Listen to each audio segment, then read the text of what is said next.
with Kingdom Hearts being released on the Epic Game Store, I thought it'd be interesting to take a look at one of my favorite series again, and this time talk about it with you guys. So, with that being said, let's chop it up.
But before that even begins, I want to tell you what Kingdom Hearts means to me and like how I started playing the game. Around when the PlayStation 2 was the hottest console, I seen that Kingdom Hearts 2 trailer on the TV one day. I was like, hold on, that game looking kind of clean. But I called my sister, I was like, hey, before you go outside, you want to go run over to GameStop, buy me Kingdom Hearts 2 and come back whenever you get back?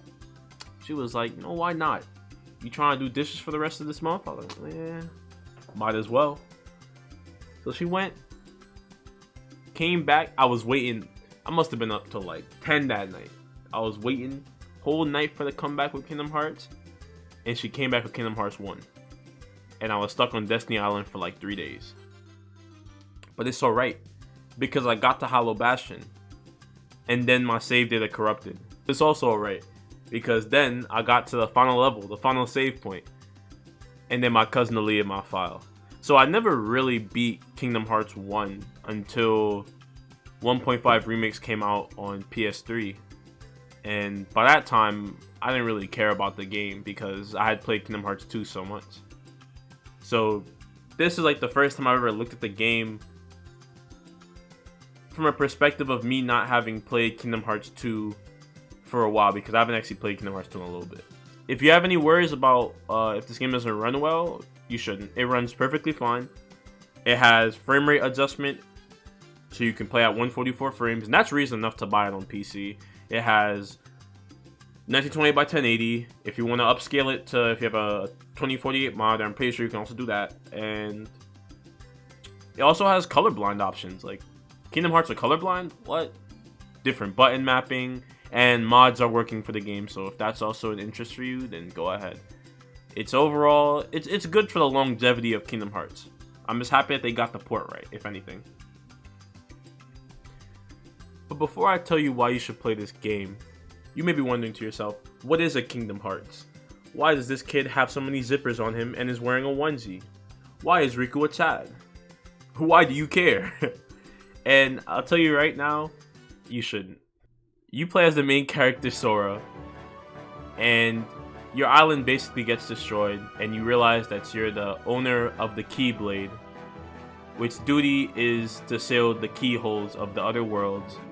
However though, none of that matters to Sora, because he's missing his friends Riku and Kairi. So while your main goal is to seal all these keys and restore balance, all you really care about is finding your two friends. The story in Kingdom Hearts has never really mattered to me. A much more interesting point of the game has always been the amalgamation between Disney and Final Fantasy characters.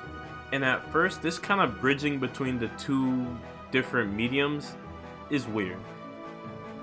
I don't think in any way, shape, or form I will ever feel comfortable with telling somebody, hey man, I just played a game where Donald Duck and Goofy from Goof Troop were in a fight with Cloud from Final Fantasy VII. But while there is that side of it, there's also the side that it's kind of like one big spin-off episode of a random TV show. And I kind of like it. Some of the stuff that comes out of these interactions are really cool. Like the fact that for once these Final Fantasy characters have voice acting and actual character rather than them just being self-insert for you being the main character in their separate games. You'll find it. I'm searching too.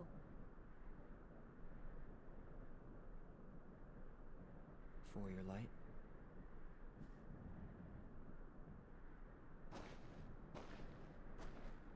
Don't lose sight of it. How about a rematch sometime? Fair and square, no dark powers involved. I think I'll pass. I know a lot of people that know Leon from Kingdom Hearts but don't know Squall from Final Fantasy VIII. And that's kind of the power of Kingdom Hearts if you ask me. And in bringing these characters from different universes together, it really brings interactions that like I never thought I'd even be interested in seeing. I guess it's kind of like fanfic when you really think about it. Does that make me? No. Oh no. The characters, the plot, all that stuff doesn't really matter when it comes to the real meat of the game. The actual gameplay. It's not just the fact that actually hitting people with X and swinging your keyblade does damage in this game. It's the satisfaction that you get from it. It's the sound effect that plays when the Heartless die. It's the sound they make when they spawn in. The sound effects that change depending on what keyblade you have equipped. It's all that stuff that makes this game just great. It's fun to play.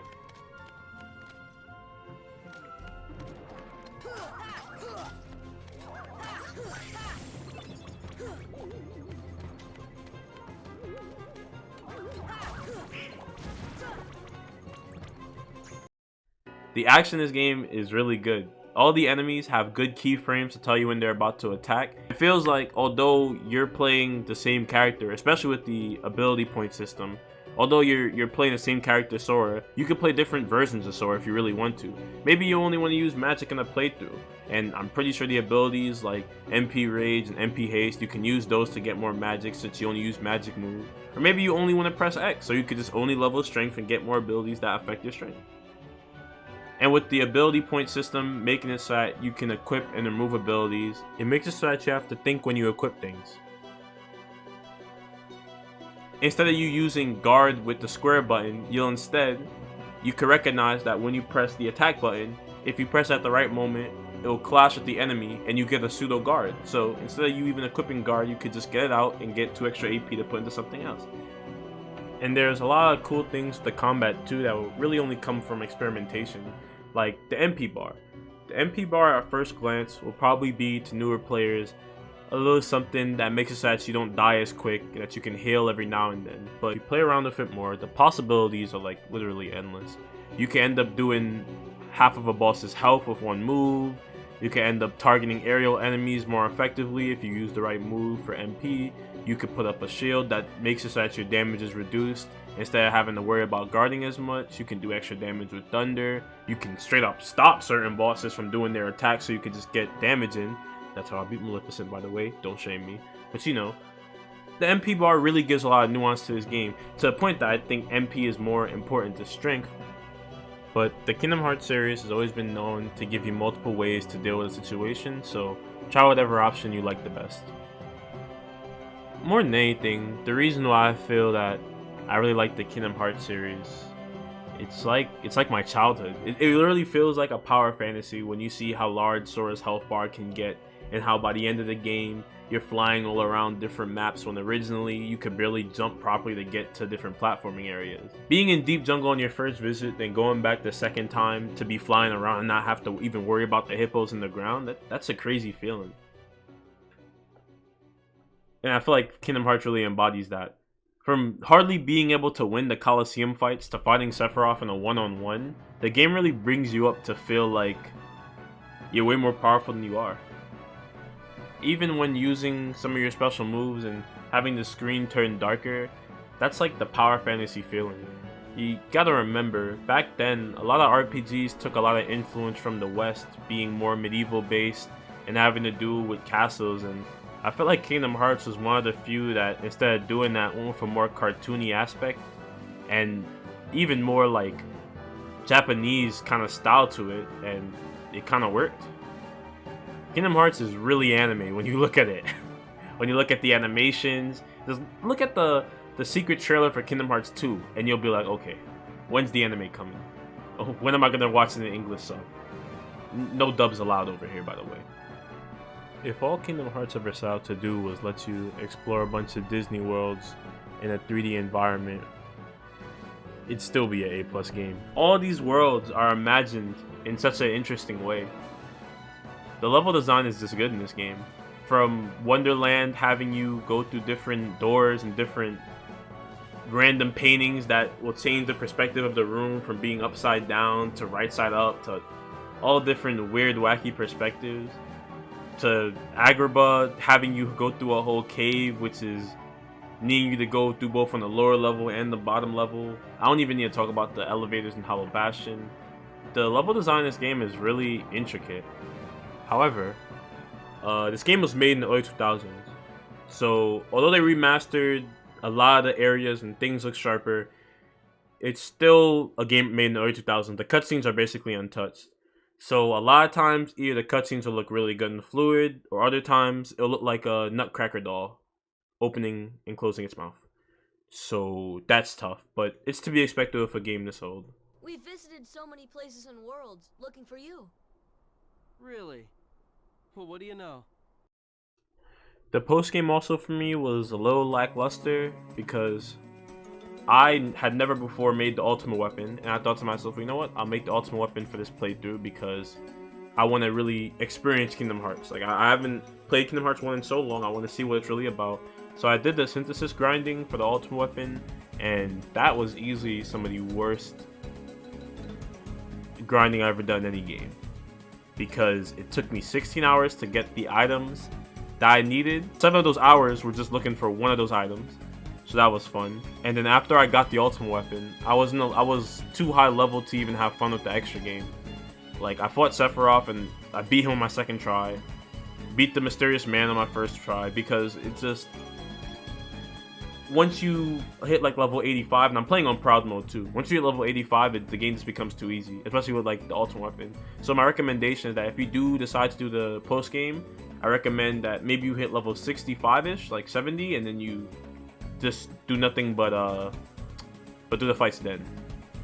Also, one slight problem that is with the game is that it's pretty easy unless you select the hardest difficulty. When I was younger, I had a little bit of trouble playing and beating this game, which I guess I just hadn't obtained my gamer skills yet. Yikes. But on recent playthrough now, I played on the hardest difficulty. I played on Proud, and it wasn't that hard to beat. I only died 40 times total, and that was even with the fact that I wasn't really even using items. If you play on lower difficulties, it's probably very easy to just mash X a bunch of times and make your way through the game, or just put on Strike Raid, get a bunch of ethers, and then keep using that a bunch of times. So I'd recommend that if you do want to have more fun with this game, or even just play it for a little longer, you should at least play on standard, but I'd still recommend playing on Proud. It's still a pretty easy game, especially if you want to level grind. Kingdom Hearts means a lot to me. I'm sure you can tell now by the way I've been talking about it in this video, but truly, Kingdom Hearts is the first game I've ever played, and if it had never came out, I probably wouldn't be playing games to this day. That's how much it means to me. And it was hard for me to communicate that properly in this video, so I hope I did to an extent why it matters to me and why I love the series. But to be honest, I can talk about it all day, but it just means so much to me. I can't really isolate how I feel about the series, because to me it's what got me into gaming. Before I knew anything about Final Fantasy, I knew about Kingdom Hearts. Before I had ever really watched a Disney movie and recognized it was a Disney movie, I played Kingdom Hearts. And for it being a series that was truly the first RPG I ever played and led me to love a lot of RPGs and be a big fan of the Final Fantasy series, I will never forget what impact that had on me on my childhood. But that's just Kingdom Hearts 1. We haven't even gotten into what my favorite game in the entire series and my favorite game of all time is all about. So how about you join me back here when we talk about Kingdom Hearts 2 in the nearby future?